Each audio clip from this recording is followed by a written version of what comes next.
just really excited about that. So this session, New Beginnings Fellowship International, AI and Business and Ministry, this is going to be a session that is a monologue, not a monologue, it's a dialogue. So I want you all to ask questions right in the midst of it, because the last 30 minutes, I'm going to do some demonstrations for you. So with the dialogue, the person comes up and they just present. I mean, with the dialogue, we present back and forth. So we ask questions as we go. You raise your hand and all of that stuff. So this is going to be a dialogue, not a monologue. So before I get started, how many people are currently using AI? All right, put your hands down. So the reality is, I know only a handful of you guys raised your hand. You all are using AI. How many of y'all use Siri in your car? Right. That's AI. How many of you use face recognition on your phone? That's AI. How many of you have ever called somebody and they said, you can ask me questions like, what is my bill? Yes. How much do I owe? Right. That's AI. How many of you have asked a question on Facebook or Instagram or anything like that, and as soon as you put the question in, an answer popped up and you put another question in? That's AI. That's called a chat bot. So you're using AI each and every day. So what you want to learn how to do is use AI to your advantage so you can get done what you need to get done as it relates to AI. So what AI is called artificial intelligence. Next slide. AI is artificial intelligence. So when we look at artificial intelligence, we think about what does artificial intelligence mean and how can we make it productive for us. Can somebody read this first corner right here for me? The whole left side, right? Just that one, yeah. Artificial intelligence, AI, refers to the simulation of human intelligence processes by machines, especially computer systems. These processes include learning, the acquisition of information, rules for using the information, reasoning, using rules to reach approximate or definite conclusions, and self-correction. So with AI, the machines are getting smarter and smarter each and every day. How many of y'all watched that movie and it had Will Smith in it? It was called iRobot. It's happening. It's scary. It is happening today. That is what's happening. iRobot is in full effect right now. There was a study of the people that work at NASA. And we know NASA are scientists, and scientists come up with equations and things like that to help things produce better. So at NASA, they had to shut down the AI system because the AI system was advancing so fast. The humanoids, what do I call them? Humanoids. The humanoids could not keep up. So they shut the AI department down so they can catch up with the formulas and the answers and the equations that AI was coming up with. So it's moving at a pace, like AI has been around for at least the last 10 years, but it's in everybody's hands right now. Where before it was only a certain select people could use AI. Now everybody can use it because we walk around with these computers in our hands each and every day. So our smartphone is a computer that we walk around. So we use AI every day. So you want to learn how to use it to your advantage in your ministry and in your business. Somebody read the middle section for me, please. AI encompasses various subfields such as machine learning, natural language processing, computer vision, robotics, and expert systems. So that's the face recognition. That's the chat bots that we use. All of that is a part of what AI does. And somebody read the last one for me, please. The ultimate goal of AI is to create systems that can perform tasks that would normally require human intelligence, such as a visual perception, speech recognition, decision-making, and language translation. So with the language translation, I took a class on AI at the library. And this guy did a demonstration, and he showed where this guy was doing a speech. It was like a 3-minute speech. And then they took the video and translated into Dutch.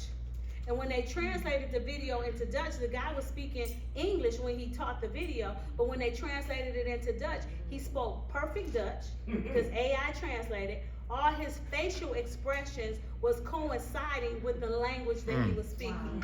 Unlike a Chinese movie, right? We all see a Chinese movie, and they talk, and then the voice comes after. So that's how fast and that's how sharp AI is moving. Let's watch this video about AI real quick.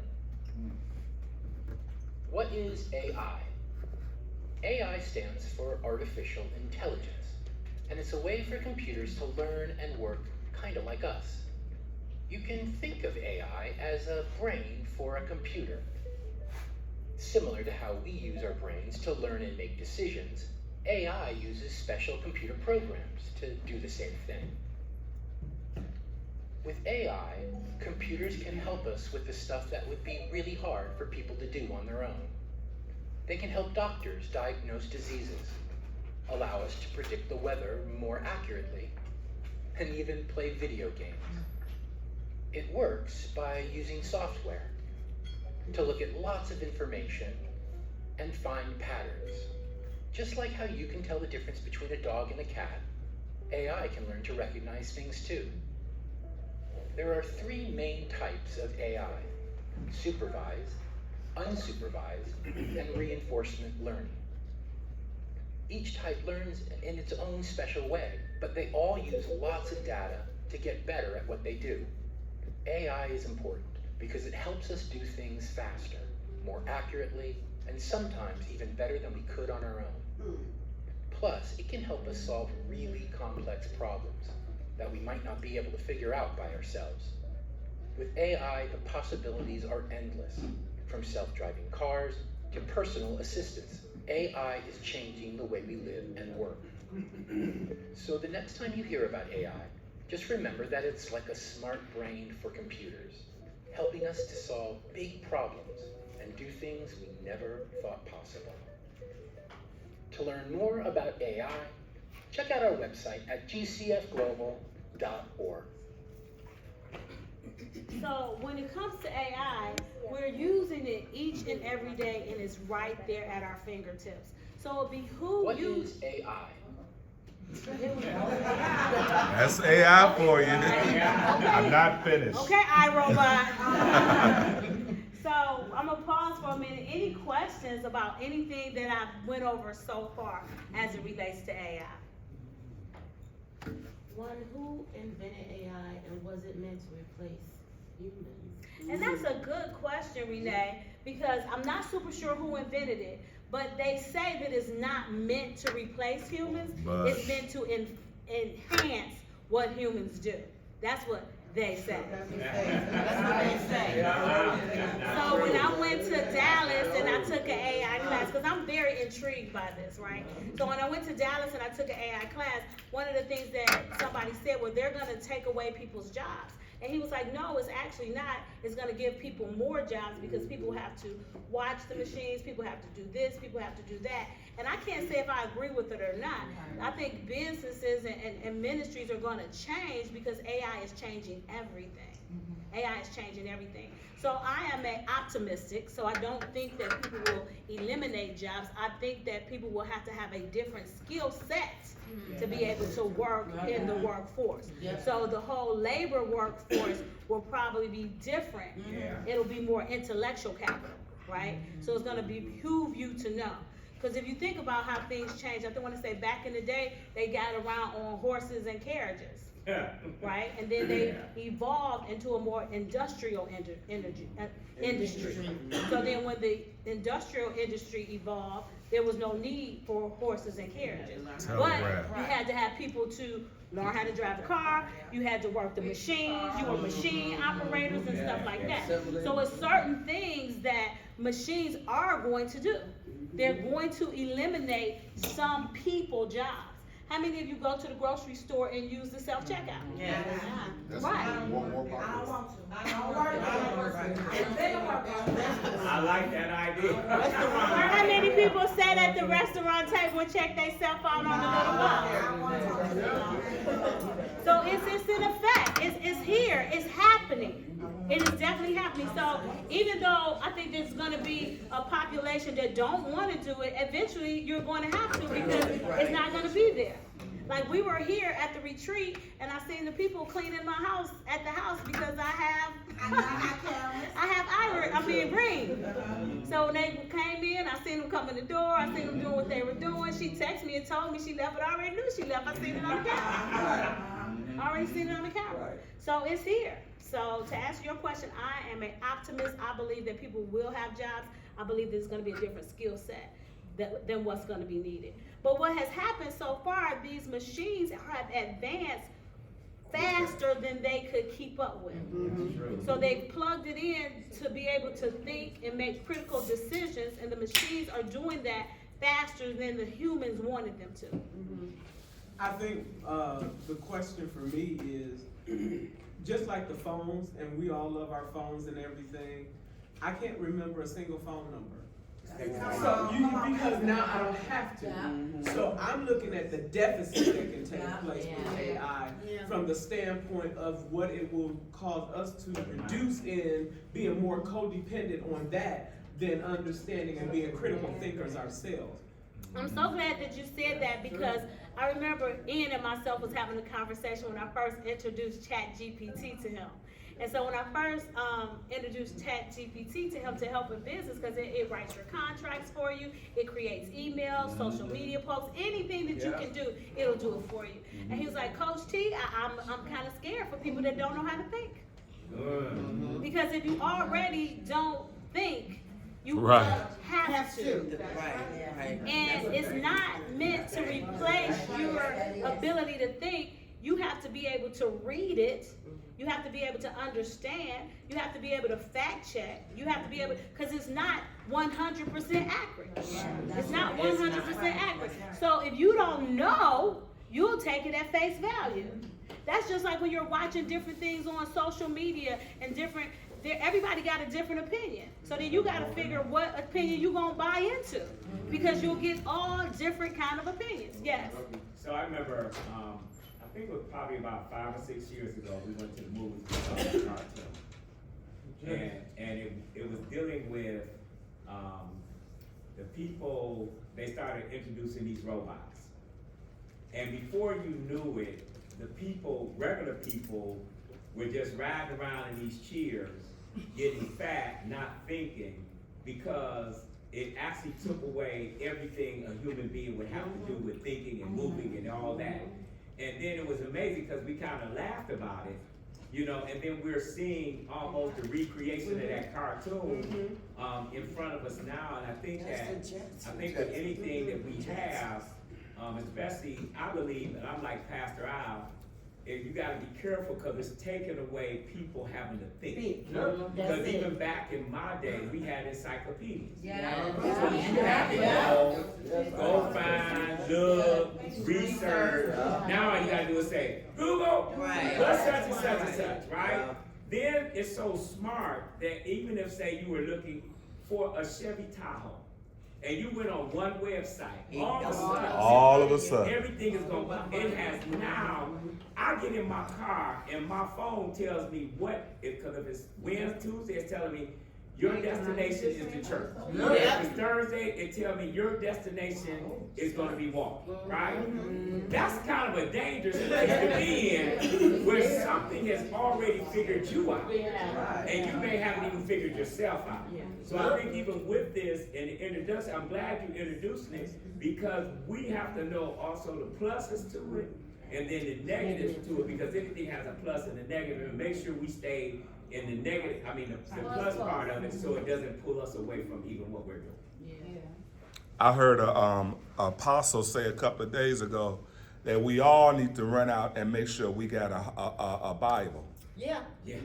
Because like you just said, these things they're not the last word on it.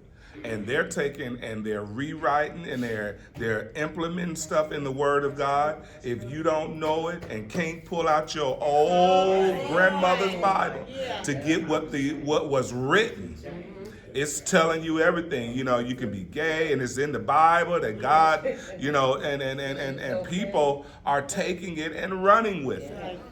That's true. That's true. And I love what you said, Pastor Antoine, because it reminds me of what Prophet Shalonda said yesterday. And she was talking about, and why I just get a brain mark, when she was talking about how just knowing the word, right? So when she talked about we're at least 2 generations who don't even know about God. Right. So we're 2 generations who don't even know about God, and they take away the word, then they're gonna go to this and think everything they see on the internet is true. Right? Not even knowing. So I love that, and that just brought me back to what he was talking about, about having the word. And it's also making, it's making everybody lazy. Yep. Yeah. I was gonna say it's making children lazy, but it's making all of us lazy. Yeah. Because instead of what we would have done, the research, the mapping, whatever we needed to do to figure out things, oh, we just pull up Profit Google or Bing or whatever search engine we could use to figure out what we need to figure out. Yeah. And Cole was so upset about a research project. I said, boy, that's nothing. He was irritated, he couldn't find everything on Google. We used to have to look up newspaper articles. I be like, Mom, how you spell this? Go find it in the dictionary. I'm like, how am I find it if I don't know how to spell it? Go find it. But that's true, so that part of our brain, I see, that part of our brain, they used to hold phone numbers. They used to remember things. It's like you have to come up with creative ways and other things to do to keep your mind stimulated. You have to, read, you have to do crossword puzzles. You know what? Some people play video games, I'm not a video game player, but you have to find something to keep that part of your brain stimulated. Because other than that, it will be dormant. And you just have to know some things for yourself. And look at other resources, not just take that at face value, what you have found on a search, and say, okay, that's it. That's just like a lot of people don't use Wikipedia, because they say Wikipedia is not always accurate. So you want to think about AI as the same way. AI is not always accurate. I had it Google, I looked up something on AI and it said World Sickle Cell Day was May 23rd. I'm like, so if I didn't know no better, you know what I'm saying? If the sickle cell wasn't my thing, I'll be thinking World Sickle Cell Day is May 23rd. World Sickle Cell Day is June 19th. Yeah. I think it's pretty much just like anything else. We still have to take personal accountability. So with being, it can only make you as lazy as you allow it to make you. You still have to use discipline with it as well. Now for me, it's the most creative thing I have ever seen in my life. Because if I have to come up with a contract or a certain terminology, I am taking too much time trying to figure this out over here. I put it in here and I can take my mind to some other type of business that ChatGPT can do. So I use it where I need to use it at, because sometimes we use a lot of time on things that are very little. How many times have you took at least 30 to 40 minutes to try to figure out how to answer this email, sound intelligent, make sure your words is right, and your punctuation? No, trying to type when you can't type. That's it. I go to town with some I get it done. And then in that, it's so funny that you would say that, because when I first got introduced to it and first started doing stuff, I just wanted to sit at my computer and cry. Because it's like, it created a contract in 2 seconds, not 2 minutes. Literally. And it would take me 2 hours to create this contract. So for me, in my business, it has been a godsend. But I also understand that if you don't already have an understanding, it could just make you even lower.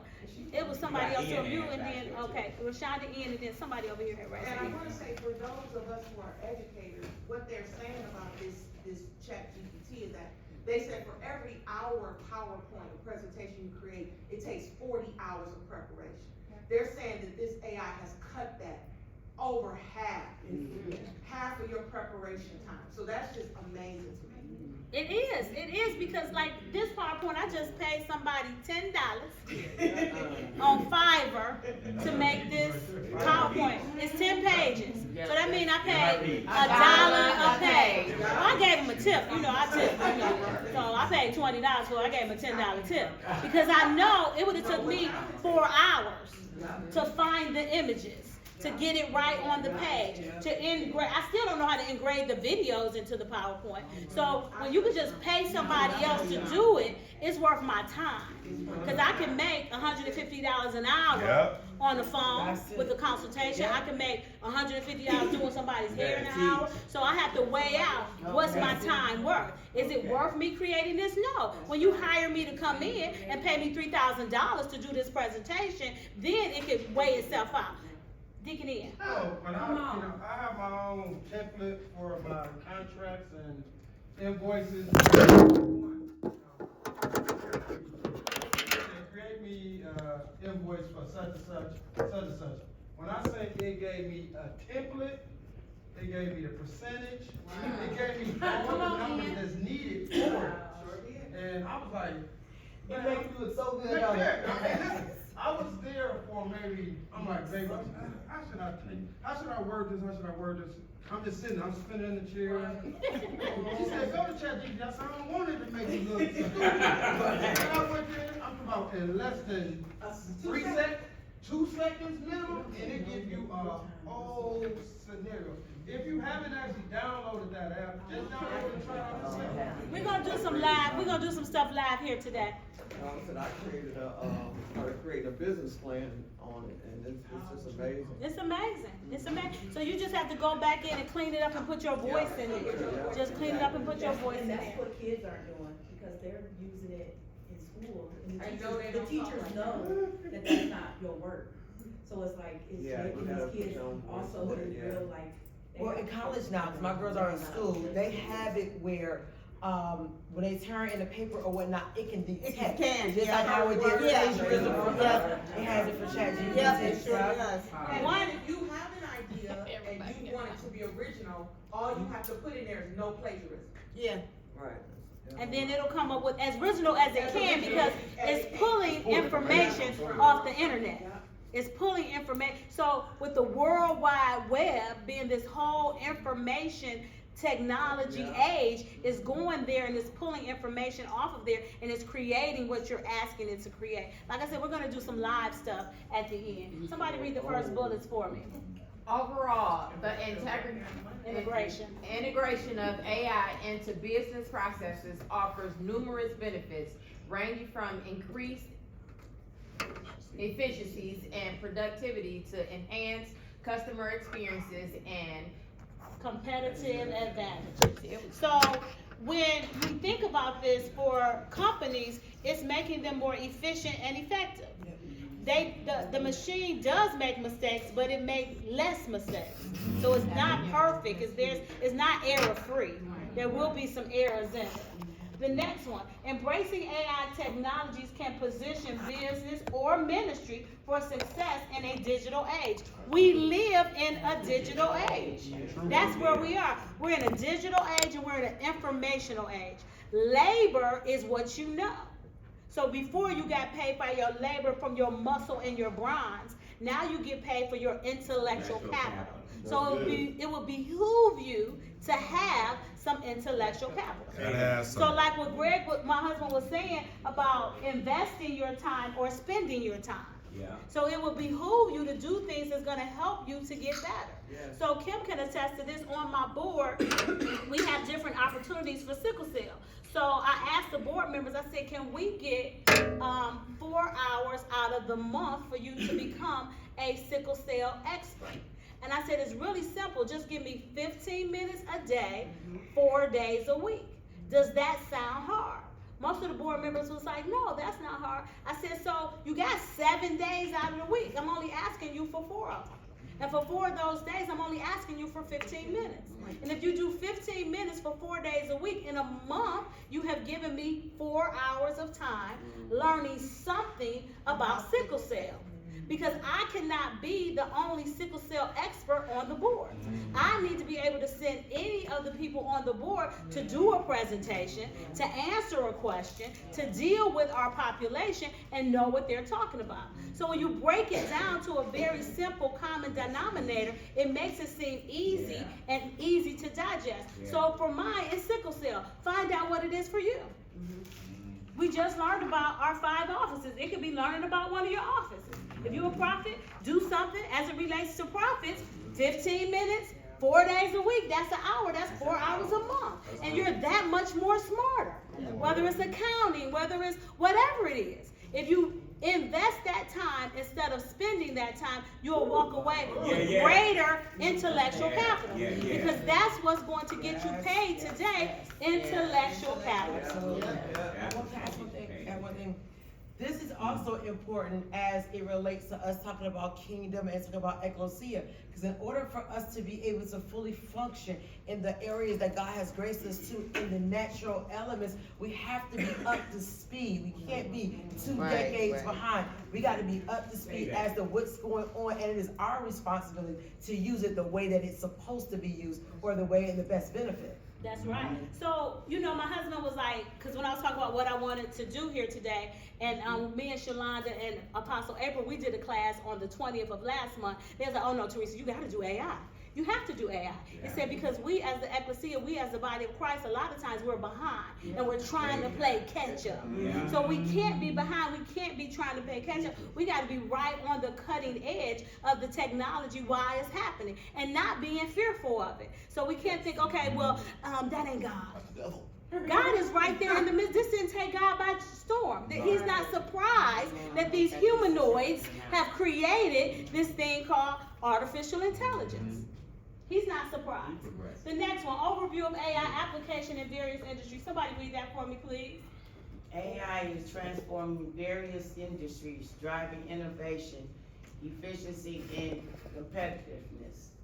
The versatility of AI enables its application across diverse domains, revolutionizing traditional practices and unlocking new opportunities for businesses and society.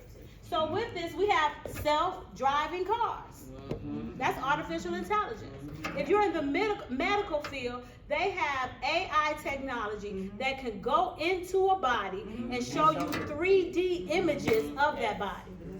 They have a thing that could go inside of the brain, show you the different capacities of a 3D technology. Can go in, show you the heart, show you the ventricles. And then they have a robot that will perform the surgery.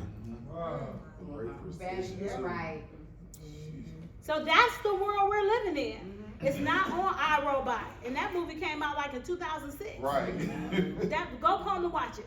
iRobot with Will Smith. We're here. We're here. The Jetsons. Yeah. So all of that, somebody said the Jetsons. That's true. We living in the Jetsons. When COVID first came out, I had a how many of y'all have appointments? And they was doing that on the Jetsons, right? We working out via Zoom. Right? So that was unheard. So everything that they were doing in the Jetsons, we doing it right now. We doing it right now. How AI aligns with kingdom entrepreneurship values. Somebody read that. How AI aligns with kingdom entrepreneurship values.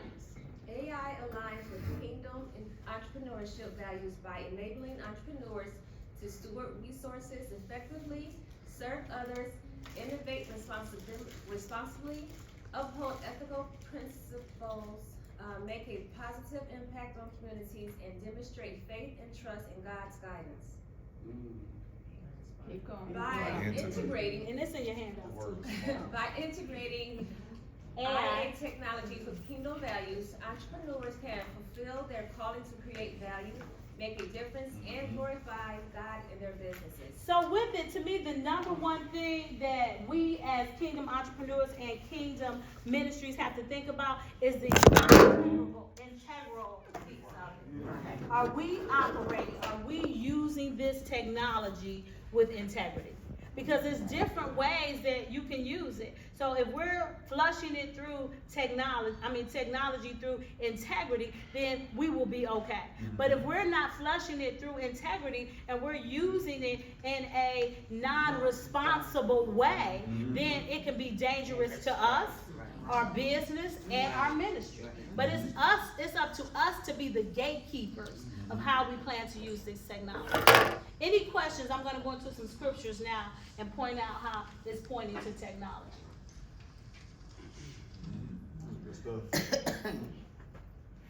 Any questions? No? Okay, Ross? Some of them would like worship the AI like a god or something. You know what? I could probably see something like that happening. It's in the book of Revelation. Yeah. So it literally says in there that there will be an image of the beast that is made that was speaking for years before the introduction of AI. I was, as a student of the Bible, like, how is that possible? How is an image, a non-human entity gonna speak and converse as if it's talking directly to you. And then when the invention of AI, it hit me, and then I did some more research, and yes, those computers, they had an example on something I was watching, and it was a man's face. It wasn't even him, but you can talk to it, and it gives you the same intellectual answers you would if you were talking to a real person. It was processing what you said that fast. And in the book of Revelation, it says the image of the beast will be given power to speak. And you would think that that's something magical. It ain't magical. It's technology. It's technology. I was watching something, and they're having this whole concert, and it's Elvis.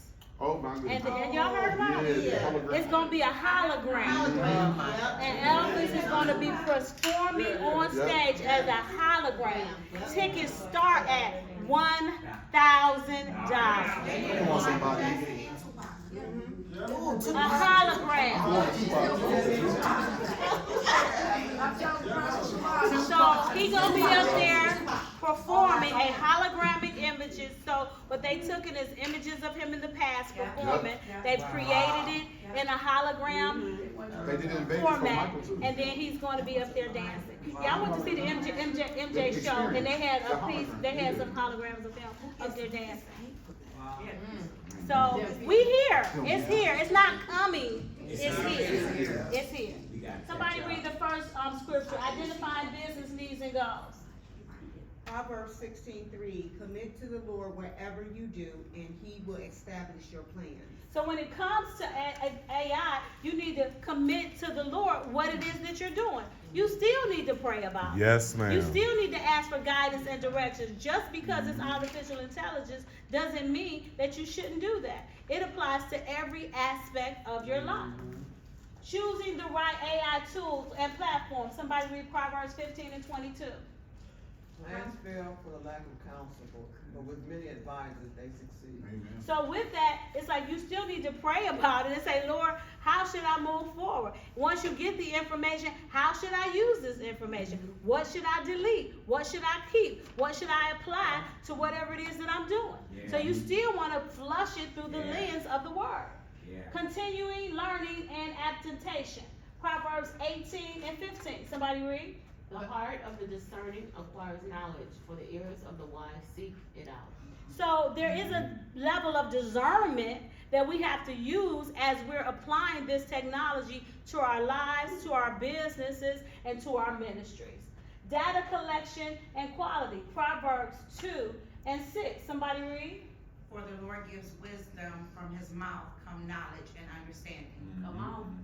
So with that, as we're asking God for knowledge and understanding, we still need to flush it through the Word of God. So it's not we're just going to take technology at face value and apply it to what we do. We still operate as who we are, the ecclesia, the body of Christ, still leaning on what the Word of God says. Implementing AI ethically and responsibly. Somebody read? He has shown you, O mortal, what is good, and what does the Lord require of you? To act justly and to love mercy and to walk humbly with your God. So with that, it's like we can't just say, okay, the technology said this is what we're going to do. Is it in line with our values? Is it in line with our beliefs? If it's something that we should be doing or should not be doing. Those are ethical questions that we have to flush through everything that we do as it relates to our life, and technology is not any different. It's not any different. The last one. Be sure you know the conditions of your flock. Give careful attention to your herds. So with that, it's like AI is just a tool. What is it? It's a tool. AI is a resource. What is it? A resource. AI is something for us to use. What is it? Something for us to use. So not for something to use us. Right? Computer. So we have to understand that this is a resource. This is a tool. This is something for us to use. I don't know if y'all seen this documentary. It's called The Social Dilemma. How many ever seen that? All right, only one person in the room. So this is a documentary, and it's mind-blowing. So in this documentary, it's called The Social Dilemma. It talks about Facebook, Instagram, and I think it's another social media platform. And basically what it's saying is we are the commodity that they're selling. Sure. That's why you don't pay for Facebook. That's why you don't pay for Instagram. Wow. That's why you don't pay for Twitter. Because you are the commodity that they're selling. And then in that, it's saying, when you watch this documentary, y'all have to watch it, because it just opens your eyes to what's really going on. It talks about the creators of Facebook, the creators of Instagram. They don't let their children on that platform because they know how it's designed. Wow. It's designed to be addictive. Wow. It's designed for you to be on there because you are the commodity that they're selling. How are you the commodity that they're selling? Akira's Facebook ads and YouTube ads are going to be different from Teresa's Facebook ads and YouTube, because whatever you're interested in, that's what's going to pop up on your news feed. So on my news feed, a lot of stuff come up about eating healthy. I'm just trying to learn about it right now. A lot of stuff just comes up about eating healthy and recipes. A lot of stuff comes up about entrepreneurship. Now stuff comes up about real estate, because you know that your computer can hear you. So how many times have you mentioned something and then after you mentioned it, the commercial came up on your phone? Because it can hear you. So there's a setting in your phone, and when you say that and it hears you, all of a sudden all these commercials pop up about that thing that you said because it heard you. So understanding that when it comes to social and all of that kind of stuff, you are the commodity that they're selling. So once you look at a blue dress, then what comes up? All these blue dresses keep popping up on your news feed because it know that that's something that you're interested in. Rashonda, you have something to share? Yeah, so another thing that's interesting about that documentary is it talks about how it literally captivates you to continue looking at it. Have you ever started scrolling on something and you just look at one thing and then you just keep going and going? But they're behind the scenes saying, oh, she would like this, let me put this in front of her. Oh, she would like this. They don't want you to put it down. It's monitor how long you looked at something. So if I'm looking for a blue dress, and it's saying that I looked at that blue dress and I pulled it up in different sites, and I even put it in my cart. They know that. It says she was on this site for 53 seconds. She was on this site for 2 minutes. So it's something about this site that she likes. So let's look at this site and add more of this site to what it is that she's looking at. So you are the commodity that they're selling. So I see. So instead of putting the ad on, you the ad. Right. What is it that Pastor Al likes? Let's give Pastor Al more of what he likes, and then we can have him buy something. Go ahead. Was that the part of cookies? I think that, like they say, do you want to have a cookie? And the cookies track everything that you're doing when you accept the cookie, so therefore they keep repeating whatever it is that you desire or need or have been on the most. That's true. So before, the cookies have always been there. Now they're saying they want them to be up front, right? That's why I say you accept cookies now. And then a lot of times, if you say no, the ad is shut down. It won't even let you see what you're looking for because it want to track your cookies. And so that's the whole thing. What's that website? It's a site that is really cheap and Timo. So it's a lot of drama going on about that because that's a Chinese site. And they collecting all the data from you. So they say don't shop on Temu because they're going to collect all your data. But y'all been collecting our data all the time. Now here comes somebody else collecting our data and you mad about it. Right? TikTok, that's the whole TikTok situation. But too, it's so funny. This is how influencers are making money. This is how, like, if you have a child that is an athlete, I was listening to a promoter, and they would say, it's not that the people are crazy about your child, they want the audience that your child attracts. It's same with influencers. They want the influencer because you attract an audience. So now all you have to do is promote or pay the influencer and the traffic just comes straight through. But the thing about that on the other hand is that look at the amount of opportunity that is opened up for influencers, for people that maybe didn't have certain skill sets. Because if I was in school, if you told somebody, I want to make videos, that would be an insult to education. It would have been an insult to everything else. But now it's almost like you can take a whole course to be a content creator and make six figures and do other things. So it's just I think with so many other things, as long as we are on this earth, everything is going to advance. And we gotta be able to take the good and the bad, but I think it boils down to responsibility. We talk about being lazy, but are we so lazy that we don't take the responsibility? So it's just like anything else, I wish I could have been a content creator. Right. But what you would see in generations like kind of like our age, it's a little bit harder for us to get into that because the concept is like, really?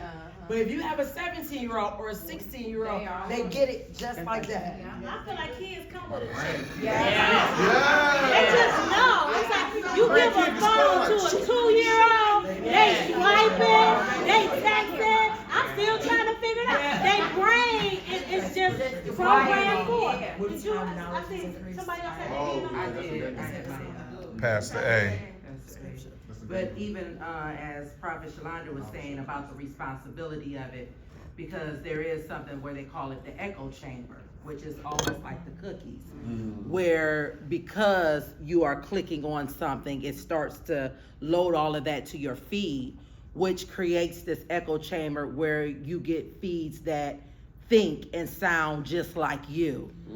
So it starts to create a thought pattern. So that's why you'll see different movements that all you get is this information, and so now you only have this tunnel vision view of this is how it has to be because this is all that you're being fed, not knowing that that's an agenda, right? Because this is what they're feeding you. So we do have a responsibility not to just take what we're seeing as fact and go outside and make sure that we're making well-rounded views and points when we're making decisions, because they call it the echo chamber.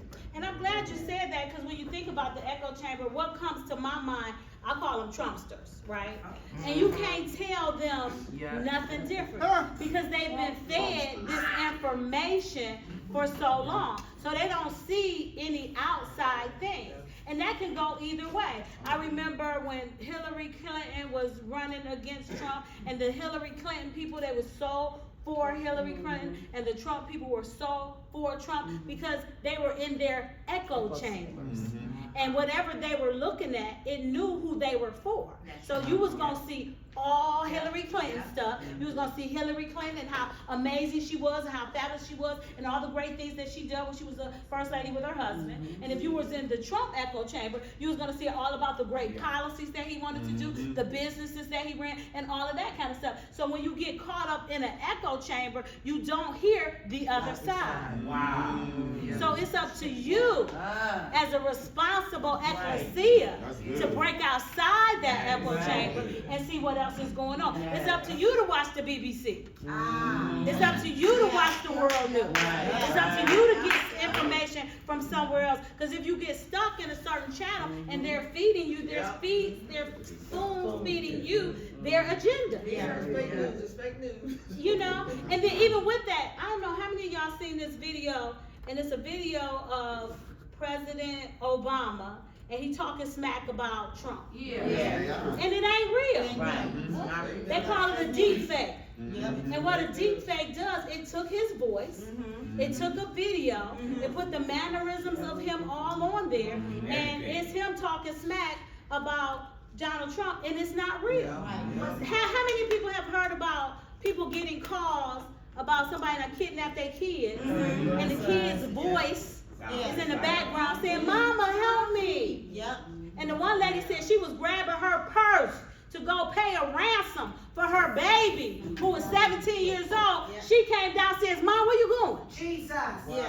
She looked at the phone, she looked at her, she said, "I just got a call. It was your voice. You were saying, 'Mama, help me.'" She's like, "Mama, right here." So it's a whole nother level. It's a whole nother level. Any questions before we watch the next video? What's the name of the documentary? The Social Dilemma. It's on Netflix. The Social Dilemma.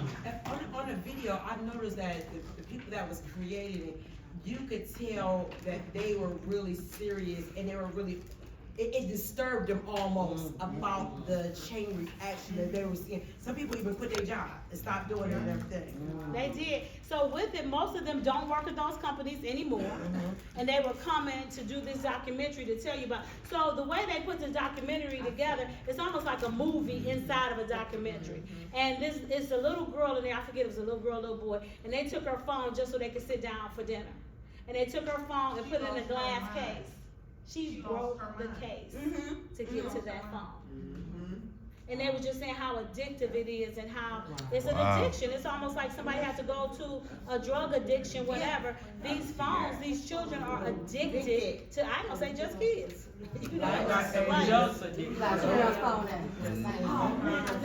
This is one of the platforms I want y'all to see today. That has been specifically designed for chatbot applications. It was developed by OpenAI, a research organization that focuses on creating and advancing artificial intelligence technology. GPT stands for Generative Pre-trained Transformer. In case you've been living under a rock, AI is all the rage right now and has made some breakthrough advancements in the last few months. ChatGPT alone broke records as the fastest platform to reach 1 million users in just 5 days. By comparison, Netflix took 5 months and Instagram 2.5 months respectively to reach 1 million users. Massive difference there. The GPT model is a transformer-based language model that has been trained on a large data set of text and can generate human-like text in a variety of languages. GPT models can be used for a variety of tasks, including language translation, language summarization, and language generation. OpenAI's ChatGPT is an extension of the GP model that has been fine-tuned for the task of chatbot conversation. ChatGPT can be used for free. It uses artificial intelligence to generate responses to user input in a conversational style and can even handle tasks like maintaining context and engaging in back and forth conversation. Now, GPT models do also raise ethical concerns about the potential for these models to be used for malicious purposes, such as spreading disinformation or impersonating individuals online. ChatGPT, however, has built-in mechanisms to reject giving responses to certain malicious prompts and thus helps combat misuse. ChatGPT is a powerful artificial intelligence tool for building chatbots that engage in natural, human-like conversation with users. It can be used in a variety of applications, including customer service chatbots, virtual assistants, online education, social media, and more. You can use ChatGPT to write an original blog, post, or story using AI. You can then interact with it to make your story iteratively adapt, change, or improve. So how to use ChatGPT? Well, for example, to use ChatGPT to write a story, you will need to have access to the ChatGPT model and a way to interact with it. Here are the general steps you can follow to use ChatGPT to write a story. First, gather some prompts or ideas for the story you want to write. These could be themes, characters, settings, or other elements that you want to include in your story. Second, load the ChatGPT model and set up interaction environment. Check out this video here to learn how to actually set up and use ChatGPT. Thirdly, begin interacting with the ChatGPT model to generate text. You can do this by providing the model with a prompt or idea for your story, and then asking it to generate text based on that prompt. You can then continue to feed the model new prompts or ideas as you go, and it will generate text based on the context and information that you've provided so far. For example, you can ask it to rewrite that story in the style of, say, Shakespeare, J.K. Rowling, or Stephen King. The next step, as you continue to interact with the ChatGPT model, it will generate text that you can build to use your story. You can edit and revise the text as needed to shape it into the story that you want to tell. Keep in mind that ChatGPT is a language model and it is not specifically designed to write stories. As such, you may need to be creative in how you use it to generate text for your story, and you will likely need to do some editing and refining of the text that it generates. However, with a bit of experimentation and patience, you should be able to use ChatGPT to generate text that you can use as the basis for a story. GPT models are a powerful tool for natural language processing and have the potential to revolutionize the way that we interact with computers and other machines. ChatGPT is at the forefront of this technology and is right at our fingertips. Watch this video next to learn how to install and use ChatGPT. It's super easy to set up and only takes a few minutes and you can use it in just a web browser, unlimited and for free. So click that and I'll see you there. The wonderful thing about ChatGPT is it is free. Now it does have a paid version. It does have a paid version to it, but the free version gives you everything that you need. So if you're not using ChatGPT, once I'm done with this presentation, I'm gonna show y'all how to use it and some things that you can use it for. So with that being said, this is the Q&A session. We're gonna demonstrate how to use it for our ministry and how to use it for our marketing. If you're gonna use it, you wanna use a crawl, walk, run approach, so that way you can just do little stuff. Don't jump out and try to do a whole big old thing with it. And then you wanna leverage it and then learn more and more about it. So I wanna bring this up. I went to a investors conference in Dallas called the Lions Den. And when we were at the Lions Den, one of the classes that I took, because like I told you, I'm intrigued with AI. So I took an AI class, and then the guy who was facilitating the AI class, he was like, some pastors struggle with using AI to help produce and write their sermons. So then when he taught the class somewhere else, he said, somebody asked him, well, is that like cheating? I use ChatGPT to create my sermon. He said, ChatGPT is a tool. ChatGPT is a resource. So if you use a tool and a resource to create your sermon, no, it's not cheating. It's helping you be more efficient and effective. So then the guy asked, he said, well, should I tell my congregation that I use ChatGPT to create this sermon? He said, do you tell your congregation every concordance that you use? Do you tell them every website that you looked at to get it done? He was like, no, there's no need. It's a resource. You've used the resources that are available to you, and if it's gonna make it more efficient and effective, use those resources. So I said all of that to say that it's a resource. All of this technology today, if time permits, we're gonna go over 3 different pages. We're gonna go over ChatGPT, we're gonna go over Perplexity, and we're gonna go, I don't even know how to pronounce the other, like Scribble, it's like to write a story. So I'm gonna show y'all all 3 of them. But before we look at them, I wanna watch one last video. As artificial intelligence shapes more aspects of life, its integration into systems of faith raises new theological questions, and experts say churches need to prepare. CBN's Brody Carter investigates how AI is transforming faith-based interactions.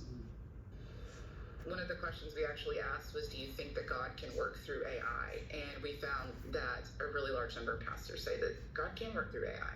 The overall embrace of AI in the digital world means it exists where you might least expect. It's everywhere. It's in social media. It's, when you get on Netflix.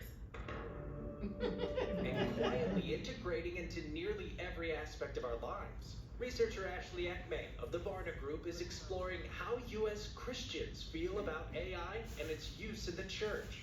A lot of congregants aren't particularly trusting of AI in the church at this moment. But pastors in particular are the ones who exhibit the most concern. Results from the study found 1 in 10 U.S. adults frequently use AI. In the church, more than half of attendees believe AI isn't good for church use, suggesting significant hesitation or skepticism about its role in religious contexts. There is nothing new under the sun, as Ecclesiastes would say. And God is not surprised by AI. Brad Hill with Glue, a partner in Barna's study, helps connect people to local churches and sees AI as key to transforming the company's workflow. We used to have to employ much more manual process to look at an inbound connection request and match it to the right church.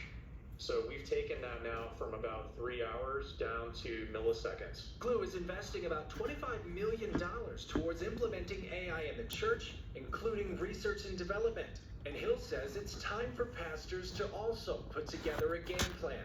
It's not just churches and businesses that risk falling behind. Our government is also having trouble keeping pace with this fast-moving technology. Both the House and Senate are pushing bills that would study AI accountability and risk. For now, they've only collected pledges from AI companies to ethically self-regulate. Meanwhile, the Biden administration wants $2.6 billion from Congress to pay for a program that would make the government's AI resources more broadly available to researchers. Both policymakers and these organizations are equally responsible for that.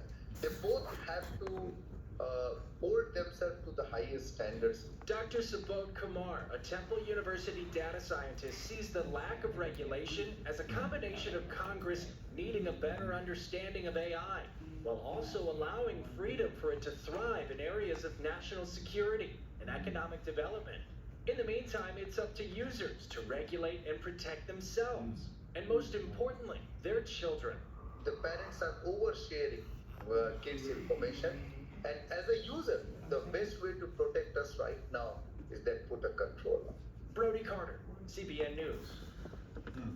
My favorite line in the whole report, God is not surprised by AI. Gordon. No, he's not surprised by AI, but here's the fundamental problem with AI, and it is a fundamental problem. It's made in our image. It's not made in God's image. And because it's made in our image, it has a lot of flaws. And when you look at large language models that have access to everything on the internet, well, then everything on the internet is going to color what it puts out. The old adage in computers, garbage in, garbage out. And so that's why we're seeing so many errors in AI, is because it's reflecting our own. Now, if you take an AI and train it up in the way to go, it won't depart from it. So limit that to just the Bible. You can have a very functional, very effective trainer in Scripture, and you can start asking that language model, because it's limited to just what's in the Bible. You can ask that, give me all the verses on love, give me all these things. I think most Christians are already doing that with Google searches. So having that as your own sort of personal Bible assistant, I think is a wonderful thing. So let's do that, but we need to have regulation, and I applaud Congress for putting this together. I hope they work very quickly, because the pace of AI is increasing, and everything is turning to it in our culture. In businesses, everywhere you look, you're seeing new AI programs come up. At the very least, they need to pass what's called a Blade Runner law, where the AI has to disclose that it's AI. And that makes you, as a consumer, knowledgeable as to what you're actually dealing with. You're not dealing with a person, you're dealing with an artificial construct. That needs to happen, and needs to happen very quickly. The other thing, which may take more time, is data protection for every American, and especially protection for people under the age of 18. That needs to be comprehensive. There's plenty of current law out there from the European Union and from China. It's amazing to me that China has better data protection for its citizens than we do here in the United States. So let's do this, let's do it quickly, because AI is getting ready to invade everything we're doing. As artificial intelligence shapes more aspects of life, its integration into systems of faith raises new theological questions, and experts say churches need to prepare. CBN's Brody Carter investigates how AI is transforming faith-based interactions. I think it's just repeating itself. So one of the things that this video brings up is AI regulation, right? So they've created this beast. They let the beast out. And now that the beast is out and running, they're trying to bring it back in. So it's like they have totally put the cart before the horse. So now they're talking about Blade Runner regulations law. That's saying that AI would have to say it's AI. Now they're talking about data protection after all the data has been breached. I don't know about y'all, but I seem like I get a letter every day about some data that has been breached and tapped into AT&T. So I don't know about y'all. I got a letter from AT&T and tapped into the data. My 401k, they done tapped into the data. So they done tapped into the data on so many different levels. Any closing questions before I do a demonstration? It's not a question, but just from watching the video just showed me, because I know one of our things that we want to do is work on our policies and procedures. So I think I'm going to use it to kind of help me revamp the policy and procedures for the finance department for the church to make it better. Yeah. And then you have to go back, you have to edit it. You can't just let AI create it. You gotta go back and read it. You gotta put your voice in there. You gotta put your fingerprint in there. You gotta put your flavor in there. Did y'all enjoy the